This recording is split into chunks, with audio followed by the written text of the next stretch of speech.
had to be somewhere important yesterday. I had to go speak to some kids, right? I come outside, my side mirror is hanging off the car. I don't know who did this. God still loves you. I don't right now. Somebody hit my side mirror. I come up, it's just hanging on.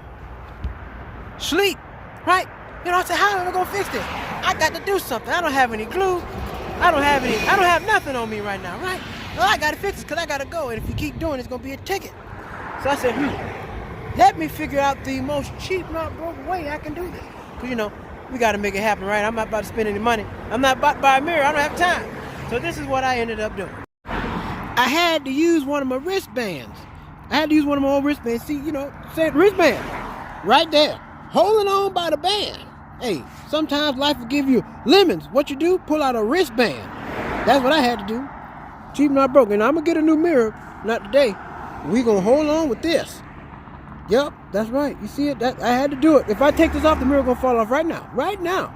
I had to squeeze this on there. You know, it's like putting on some underwear that are too tight. They don't fit. But I had to get it on there. I had to slide it on across. And boom, it's on there right now. Looking good. You see that? I don't want to move it too much or fall off. But yeah, hey, keep it cheap, not broke. Make it happen. Don't spend no money. Use what you got.